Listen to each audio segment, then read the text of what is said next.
Ayer se llevó a cabo la segunda parte del debate, ¿no? En este contexto económico que estaba mencionando recién Mariano, y vamos a meternos en los lineamientos, ¿no? Que dejaron en los títulos de los principales candidatos en un tema clave, como por ejemplo lo fue el desarrollo productivo de cara a la Argentina que se viene. Está con nosotros Julio Gambina, él es economista, es doctor en Ciencias Sociales, y tenemos más títulos, ¿no? Pareciera, Julio, que la jornada anterior, porque fue un debate un poco más picante, más allá de nuevamente la ausencia de propuestas concretas, ¿no? Por parte de muchos de los candidatos. ¿Qué tal? Buen día. Sí, en el marco de la incertidumbre que ustedes estaban planteando recién, bueno, uno esperaba algunas definiciones más concretas, aunque claro, algunas cuestiones van apareciendo claras. Por ejemplo, quedó muy en soledad Milei con su propuesta de dolarización, ni Schiaretti, que tuvo varios acercamientos a las posiciones de Milei, sostuvo la posición de la dolarización. Y hay que decir que el propio Javier Milei estuvo muy cuidadoso en plantear con énfasis y con fuerza el tema de la dolarización. Por eso me parece bien los comentarios iniciales sobre las inquietudes e incertidumbres que hay sobre el tipo de cambio, porque es uno de los grandes precios de la economía argentina. Nos guste o no nos guste, sea cual sea la cifra que el INDEC muestre esta semana, el traslado a precios del tipo de cambio es un tema muy importante, adobado con la declaración de Milei de la semana pasada, en el sentido de que mientras más caro sea el tipo de cambio, mientras más se devalúe el peso, más fácil va a ser el proceso de dolarización. Lo que no dijo ahí materia... fue a qué tipo de cambio, ¿no? O sea, más fácil va a ser, pero claro, va a ser más alto entonces. Claro, lo que está señalando es eso, que mientras más elevado sea, bueno, mejores condiciones hay para cambiar la base monetaria con un tipo de cambio más elevado. Pero son todas intervenciones o comentarios que no dan certeza a la situación de la economía. Y mucho más en materia de modelo productivo, que yo les confieso que esperaba algunas definiciones un poco más, más precisas sobre por dónde debería transitar el modelo productivo.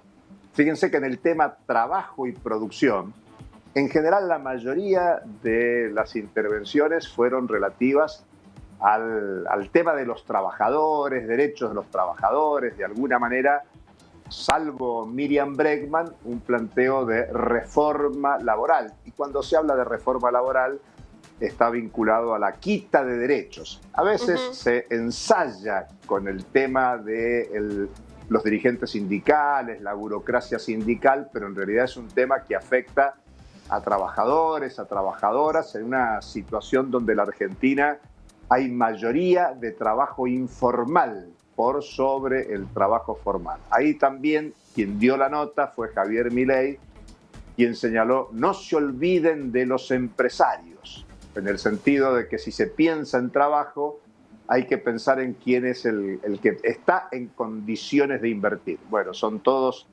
temas polémicos, pero llamó la atención que se concentraran demasiado en el tema de los derechos laborales. Donde el tema productivo apareció con fuerza, a mí por lo menos me sorprendió, es en el tema que fue pedido por la sociedad, que tenía que ver con el desarrollo humano, con la vivienda, con el cuidado del medio ambiente.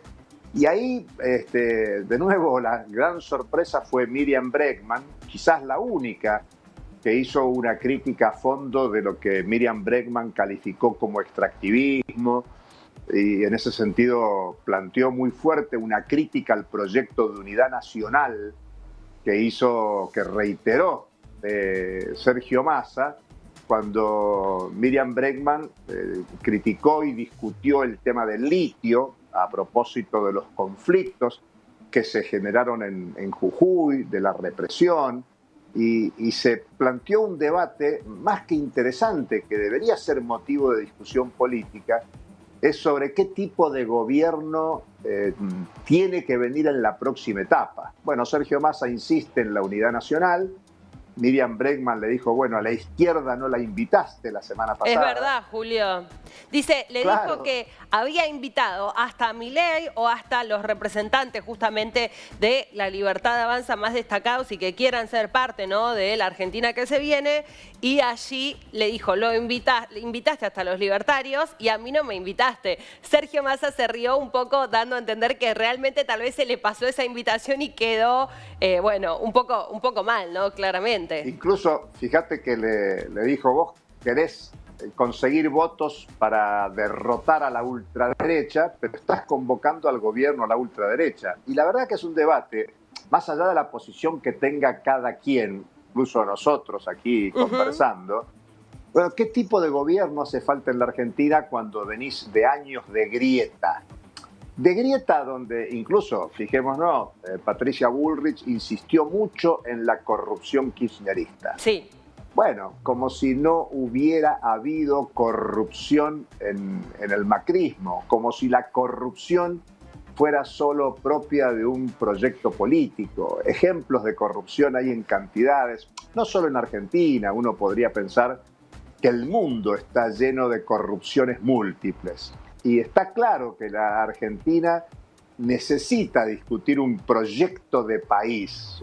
La discusión sería, ¿cuánto hace que en el país no se discute un proyecto de país? Me parece que esa ha sido la novedad, incluso aunque no nos guste, que trajo Javier Milei. Su cierre en ese sentido fue muy contundente. Sí. Bueno, miren, no voten lo mismo porque lo mismo va a resultar avanzar por el mismo camino de deterioro de la economía argentina. Uno puede discutir ese planteo e imaginar a dónde van a llevar las medidas que se anuncian en el programa de la Libertad Avanza, pero lo cierto es que la Argentina está en una encerrona que no termina de discutir y por eso rescato que Bregman es la que hizo la crítica más profunda a esto que se llama modelo extractivista, con dominación de capital extranjero, y que supone extraer riqueza del país y acumularla en el exterior. Varias veces hemos comentado con ustedes este dato de que la Argentina en su conjunto no es deudora, sino acreedora. Es decir, que hay un excedente económico de la Argentina que se invierte en el extranjero. Claro. Tiene que ver con que no hay esas condiciones para un proyecto de país que suponga, por un lado, satisfacción del interés del empresario, la ganancia, pero por otro, el interés del ingreso de trabajadoras, de trabajadores. Por eso el debate de proyecto de país, de modelo productivo, de modelo de desarrollo, es un tema más que interesante y que lamentablemente todavía está ausente. Sí, totalmente, principalmente seguridad jurídica, ¿no? Es lo que reclaman muchos empresarios. Seguridad jurídica, y lo que temen es que con el eventual triunfo de Javier Milei lo que lleve es a... Pero Mariano, pensá en términos de seguridad jurídica, pensá en términos de la mayoría de la sociedad argentina goza de inseguridad social, que es la inseguridad jurídica más importante. Por eso yo te insisto que lo que hace falta es un debate de proyecto integral, donde todas las partes se pongan en discusión. Porque si solo tenés en cuenta en las condiciones de la sociedad actual, mirá, ahora con la situación en Medio Oriente, en Israel, bueno, de nuevo repunte del precio del petróleo. Argentina está saliendo de una situación importadora para pasar a una exportadora, pero incluso no siendo egoísta, sino pensando solo en la Argentina. ¿Cuánta incertidumbre mundial se incorpora con la situación en Israel? Y no hay palabras fáciles o sencillas para describir lo que acontece en el mundo. Es un tema muy delicado en el mundo, por supuesto en la Argentina, que es lo que nos preocupa y lo que está en discusión hacia la elección de octubre y eventualmente la de noviembre, pero gane quien gane en la Argentina y que asuma el 10 de diciembre, hay problemas sobre la mesa que hay que discutir. Totalmente.